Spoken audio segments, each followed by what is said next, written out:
জিতুল সোণোৱালে পুৰণি কিছু স্মৃতি আজি আকৌ এবাৰ সংবাদ মাধ্যমৰ সন্মুখত উল্লেখ কৰিলে। জুবিন গাৰ্গক কেনেদৰে পাইছিল, জুবিন গাৰ্গৰ সৈতে কেনেদৰে দিন অতিবাহিত কৰিছিল আৰু জুবিন গাৰ্গক লৈ কি ভাবিছিল সেই সময়ত, সেই সকলোবোৰ কথা আজি পুনৰবাৰ উল্লেখ কৰিলে। বহুত ডাঙৰ ক্ষতি হ'ল অসমৰ, ভাৰতৰ, বিশ্বৰে। আৰু আচলতে জুবিন যেতিয়া প্ৰথম গুৱাহাটীলৈ আহিছিলে, মোৰ ওচৰলৈ আহিছিলে, একেবাৰে সৰু তেতিয়া, তাৰ 20 বছৰো চাগে তেতিয়া হৈছেনে নাই মোৰ অলপ সন্দেহ আছে, 19-20 এনেকুৱা মানে হ'ব। তাৰপিছত আচলতে আমাৰ লগত এজন মিউজিচিয়ান আছিলে, গণেশ ডেকা, বেছ বজাইছিলে। তেওঁ ক'লে সৰু বৰ ধুনীয়া মৰম লগা ভাইটি এটা যোৰহাটৰ পৰা আহিছে, বৰ ধুনীয়া গান গায়, তোমাৰ গান চানবিলাকো গায় এই কলেজত, আৰু তোমাৰ মানে বজাব পাৰিব নেকি, মানে এনেকৈ ধৰণে। আৰু তেতিয়া কীবৰ্ড বজায়, খুব ভাল কীবৰ্ড বজায়, আৰু তেনেকৈ মোৰ লগত প্ৰথম কীবৰ্ড বজাইছিলে। আৰু মোৰ এতিয়াও মনত আছে, সেই ৰিহাৰ্চেলৰ দিনটোৰ কথাও মনত আছে, যিদিনাখন জুবিন গাৰ্গে প্ৰথম আহি পেলাই, মই তেতিয়া জোনালী, এতিয়া জুবিনৰ যিটো এতিয়া ষ্টুডিঅ' এটা খুলিছে, তাৰ ইটো ছাইডে গলি এটাতে মই আছিলোঁ তেতিয়া, আমাৰ লখিমী পথ আছিলে নেকি নামটো, তাতে আছিলে। গতিকে সেই মোৰ লগত 15-20খনমান ফাংচনত জুবিন গাৰ্গে সংগত কৰিছিলে। আৰু মানে তেতিয়াৰ পৰা অকণমান মই দেখিছোঁ যে অকণমান বেলেগ ধৰণৰ মানে ইন দ্য চেন্স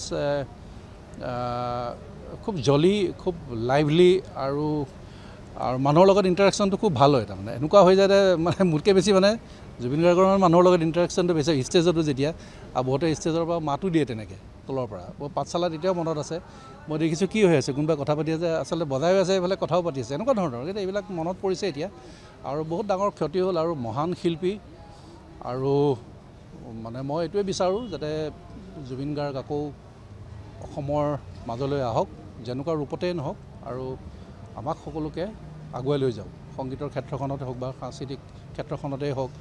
আৰু আমাৰ অসমৰ ৰাইজে দেখুৱালে, আমাৰ অকল অসমৰ বুলিয়ে নহয়, ভাৰতৰো এইটো কেতিয়াও হোৱা নাই। বিভিন্ন চেনেলবিলাকত, যিবিলাক ইণ্টাৰনেশ্যনেল চেনেলবিলাকতে হওক বা অন্যান্য বহুতত দেখিছোঁ এতিয়া, এইটো লৈ পেলাই বহুত বেছি তেওঁলোকে চৰ্চা লাভ কৰিছে, আৰু সকলোৱে দুখিত।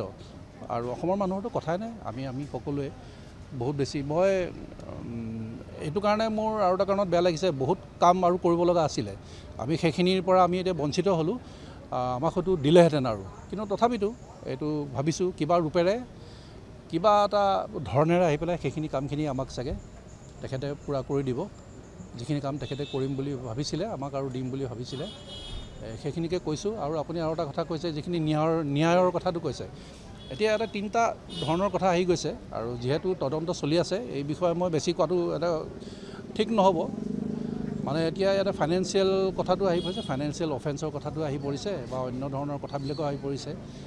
এতিয়া মৃত্যুৰ ধৰক কি কাৰণত হৈছিলে, কি কথা হৈছিলে, নেগলিজেঞ্চৰ কথাও আহি পৰিছে, আৰু তেনেকুৱা ধৰণৰ বহুত কথা আহি পৰিছে, ফাইনেন্সিয়েল এইবিলাক কথাও আহি পৰিছে। গতিকে এইখিনি মই ভাবোঁ যে চৰকাৰৰ ফালৰ পৰা খুব সুন্দৰভাৱে তেওঁলোকে আগবঢ়াই নিছে, আৰু মই ভাবোঁ আমি ন্যায় পাম, আমি ন্যায় পাম, অসমবাসীয়ে ন্যায় পাব, জুবিন গাৰ্গ ডাঙৰীয়াই ন্যায় পাব, আমি সকলোৱে ন্যায় পাম, আৰু পোৱাটো উচিত বুলি ভাবোঁ আমি।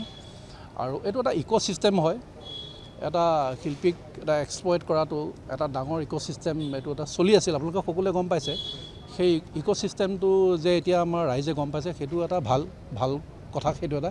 কিন্তু তাৰ কাৰণে বহুত ডাঙৰ প্ৰাইচ দিব লগা হ'ল, আমি সেইটোৱে আমাৰ কাৰণে আটাইতকৈ দুখৰ কথা। কিন্তু ইক'চিষ্টেমটো আমি সকলোৱে মিলি পেলাই ভাঙিব লাগিব, আৰু আপোনালোকৰ সহায় লাগিব, আমাৰ শিল্পীসকলৰো সকলোৰে সহায় লাগিব। আৰু মই ভাবোঁ সেইটো হ'লে আমাৰ সকলোৰে ভাল হ'ব। আৰু শেষত এইটোৱে ক'ব খুজিছোঁ, তেখেতৰ যিখিনি কৰ্ম আছিলে, সেই গোটেই সাংস্কৃতিক কৰ্মখিনি, আদৰ্শখিনিক আমি সকলোৱে আগবঢ়াই নিব লাগিব। নতুন প্ৰজন্মৰ ওপৰত বহুত কান্ধত ভাৰ আছে, আৰু পাৰিবও, আমি ভাবোঁ পাৰিব, আৰু বহুত প্ৰতিভাৰ আমাৰ ইয়াতে অভাৱ নাই, আৰু সেই পথ জুবিন গাৰ্গ ডাঙৰীয়াই দেখুৱাইছে। জুবিন অমৰ হৈ থাকিব, তাত কোনো সন্দেহ নাই। আৰু মই নাভাবোঁ যে তেওঁৰ মৃত্যু ঘটিলে, তেওঁ ভূপেন দাৰ ভাষাৰে ক'বলৈ গ'লে তেওঁৰ সেই মৃত্যু অপৰাজেয়। ভূপেন দাই যেনেকৈ কৈছিলে, সেই অপৰাজেয় মৃত্যু, আৰু যাৰ ছবি লাখ মানুহৰ, কোটি মানুহৰ হৃদয়ত সোমাই থাকিব। মই ভাবোঁ যে সেইজন মানুহৰ কেতিয়াও মৃত্যু নহয়, কাৰণ তেওঁ সোমাই গৈছে, ইতিমধ্যে সোমাই গৈছে। আৰু তাকে ক'ব খুজিছোঁ, সেই মৃত্যু অপৰাজেয়, জুবিন গাৰ্গ অমৰ হৈ থাকিব। ধন্যবাদ।